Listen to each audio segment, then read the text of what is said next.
Salut tout le monde, j'espère que ça va bien. Moi, c'est Gaétan, j'étais à Québec, j'étais à ma retraite. Puis j'aime ça, je me suis trouvé une nouvelle passion, le tir de loisir. C'est vraiment le fun. Depuis quelques années, j'en fais beaucoup. Puis j'essaye de m'améliorer avec mes carabines, je bricole un paquet d'affaires.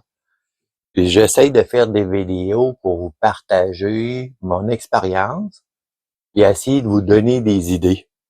Je suis pas là pour vous dire quoi faire. Pas peur de tout, je suis pas un professionnel. Mais je me suis beaucoup amélioré. Et j'aime ça partager qu'est-ce que je découvre pour vous donner des idées à tester. Pour les prochaines vidéos qui vont suivre, quand je vais avoir ma détente Jard, elle est présentement en livraison, je vais faire une comparaison entre les deux 22. Je vais tirer dans les mêmes conditions, à la même distance, 411, 555, pour voir laquelle des deux gagne. Parce que cet hiver, en Floride, je vais en monter juste une, je crois. Je vais pouvoir choisir la meilleure si on veut.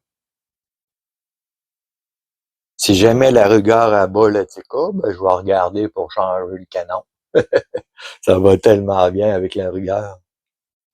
Après ça aussi, je veux faire des tirs avec la 17 pour vérifier le groupement que ça va me donner à 411 et à 555 pour vérifier. Parlant de la 17 HMR, faut que je vous dévoile une information importante que Claude m'a expliqué. Claude, c'est un gars pas mal perfectionniste, puis il s'amuse à jouer dans le Strelok. Il est allé voir l'énergie résiduelle.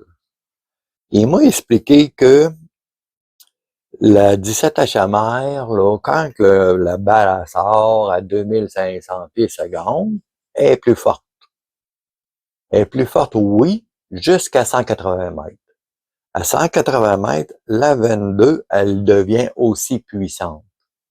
Après le 180, figurez-vous donc que la 22 est plus d'énergie que le 17, à cause du plomb 40 grains qui est plus lourd. Et là, wow, j'ai resté surpris. Faut que je vous raconte aussi une autre chose. Quand j'ai fait ma vidéo 555 mètres avec la Tika, ça a super bien été. Les 3 tests que j'ai faits, je me rapprochais. Puis le dernier test que j'ai filmé, vous l'avez vu, j'ai touché plusieurs fois le centre. Le lendemain, un ami à Claude, il vient nous rejoindre. On était 3, on tirait. Et pour le fun, j'ai réessayé le 555. Ben, figurez-vous donc, j'avais de la misère à toucher à la grande cible le lendemain. Il ventait pas beaucoup, mais l'air était plus dense. C'était vraiment humide. Je me suis dit que c'était peut-être plus dur quand l'air est dense. En tout cas, le lendemain, elle tirait plus aussi bien. C'est bizarre, hein, la 22 que ça fasse ça. Je me demande si les carabines à air, PCP, s'ils font la même chose. Si, tu sais, le 22 à l'air, on est dépendant de la poudre. Si la poudre, elle va pas bien, ou est humide, ou peu importe la chaleur, je me demande si les PCP, c'est pas mieux. En tout cas, j'y pense, là. Ils viennent de sortir une belle FX M4. Je sais pas si vous avez vu ça, là. C'est incroyable. En tout cas, l'air, elle me tente beaucoup. Ça fait que cette année, je pousse les 22 puis la 17 pour voir les résultats. Si ça varie trop, je vais me retourner dans le PCP, je vais voir. Aussi, il faut que je vous dise quelque chose. Moi, je pèse mes balles au grain près. Il y en a un qui m'a demandé dans les commentaires comment que ça variait. Ben, ça part de 0,20 à 0,68.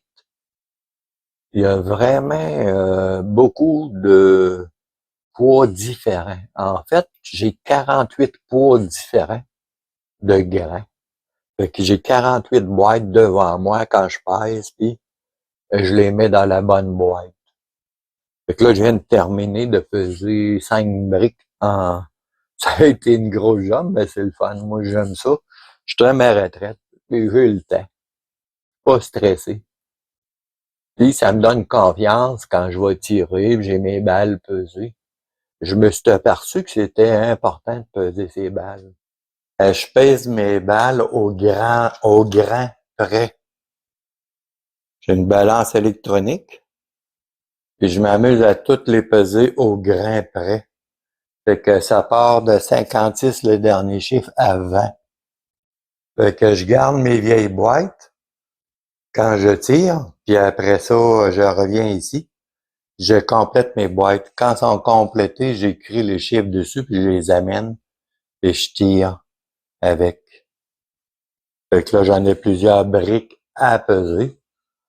J'aime ça. C'est un beau passe-temps pour les retraités. Ça m'amuse de peser mes balles, j'aime ça. C'est long, mais c'est le fun. Au début, Claude était à côté de moi, puis il regarde sur ma boîte, il voit un chiffre, il me demande c'est quoi. Ben là, j'y explique que je pèse mes balles, grain par grain, tout, tu sais. Il était comme un peu surpris de ça. Fait que là, moi, j'y donne 5 balles, je lui dis, fais un test, tire avec ça. Mon Claude, il tire avec ça, puis il a eu un beau groupe de grains de même à 200 mètres. Il en est parvenu, les balles se touchaient presque. Il dit, waouh! Il dit, c'est impressionnant. Fait que là, depuis ce temps-là, Claude, il est conscient que quand on pèse ses balles, ben c'est mieux. À fin de compte, il y avait une brique, fait que j'y ai offert. J'ai pesé une brique au complet, j'ai tout séparé les balles en poids. Fait que là, il les garde, mais qu'on fasse des bons tests, là. Il tire pas toujours de cette balle-là pesée quand il se pratique. Mais quand on va faire des beaux tirs, là, il va prendre celle-là. Comme ça. Là, je vais vous expliquer un paquet d'affaires. Dans les derniers commentaires, c'est le fun, Kevin et Villanolus, là, ils m'ont dit, dans la vidéo du 555 verges, qu'ils aimeraient ça voir la 17 pour voir qu'est-ce que ça donnerait les groupements. Mais je pouvais pas faire la vidéo avant. Je vous explique pourquoi.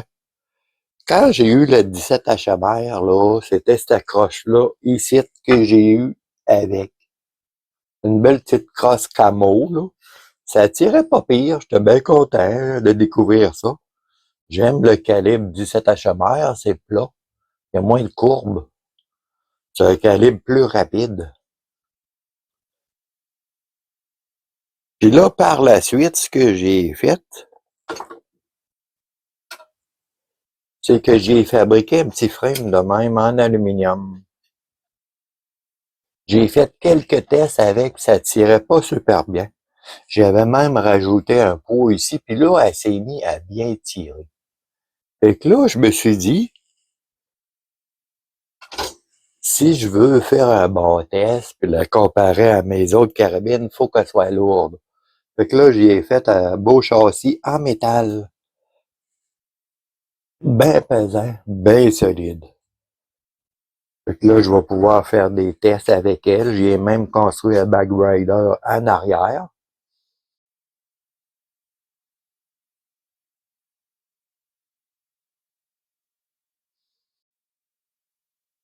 Puis là, Claude, il m'a prêté une lunette Covenant de Cabela's. Je suis surpris par la qualité de cette lunette-là. Il m'a dit que c'était pas une lunette chère. Fait qu'il me l'a prêté, il n'avait pas besoin. Fait que je l'ai installé, puis j'ai regardé dedans, puis c'est vraiment bien. C'est incroyable. Puis là, je vais faire des tirs avec. Elle a pas beaucoup d'élévation.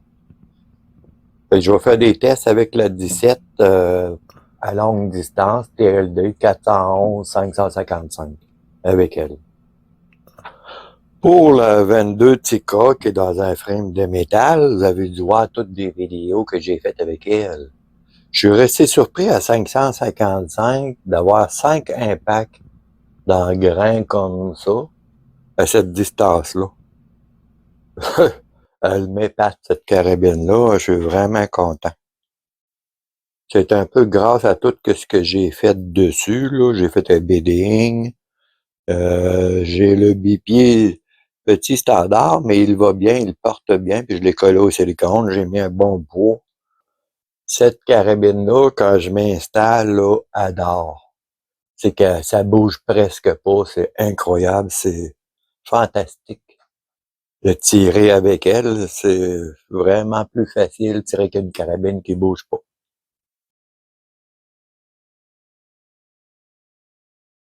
Sur le côté de mes carabines, je m'amuse à mettre des collants. Ici, j'écris les distances que Strelok ils disent qu'il faut mettre.